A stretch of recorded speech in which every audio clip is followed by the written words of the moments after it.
భూమి ఉపరితలంపై ఉన్న పెద్ద భూభాగమే ఖండం.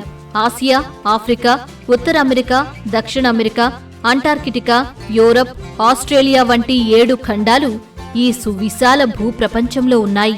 మొత్తం 7 ఖండాలలో 203 దేశాలకు పైగా ఉన్నప్పటికీ ఐక్యరాజ్యసమితిలో కేవలం 193 దేశాలు మాత్రమే సభ్యత్వం కలిగి ఉన్నాయి.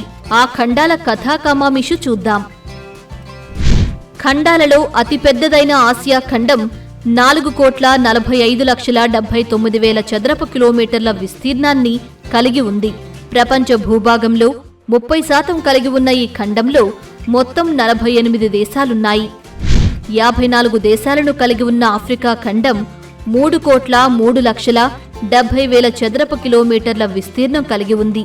ప్రపంచ భూభాగంలో ఇది 20%. ఉత్తర అమెరికా ఖండం 23 దేశాలను కలిగి ఉంది.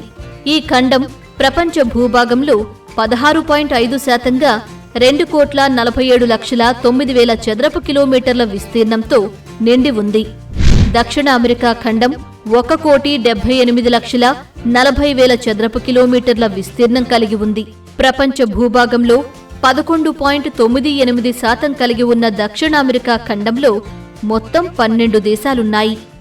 అంటార్కిటికా ఖండంలో ఏ ఒక్క దేశం లేకపోయినప్పటికీ ఇది ప్రపంచ విస్తీర్ణంలో 8.9%తో 1,42,00,000 చదరపు కిలోమీటర్లు భూమి కలిగి ఉంది. యూరప్ ఖండంలో 50 దేశాలున్నాయి. దీని భూమి విస్తీర్ణం 1,01,80,000 చదరపు కిలోమీటర్లు. ప్రపంచ విస్తీర్ణంలో దీని వాటా 6.8%. ఆస్ట్రేలియా ఖండానికి 14 దేశాలు ప్రాతినిధ్యం వహిస్తున్నాయి. ప్రపంచ విస్తీర్ణంలో 5.3%గా 85,25,989 చదరపు కిలోమీటర్లు భూమి కలిగి ఉంది. ఈ ఖండంలో ఉన్న ప్రధాన దేశం ఆస్ట్రేలియా. కొన్ని ఇతర ప్రాంతాలు, ద్వీప సమూహాలు కూడా ఉన్నాయి. ఇవి సాధారణంగా పసిఫిక్ మహాసముద్రంలో పసిఫిక్ ద్వీపాల కిందకొస్తాయి. వాటిల్లో ప్రధానమైనవి ఫిజీ, కిరిబాటి, మార్షల్ దీవులు, Micronesia, Nauru, New Zealand, Palau, Papua New Guinea, Samoa Solomon దీవులు, తోంగా, తువాలు అండ్ వనౌటు.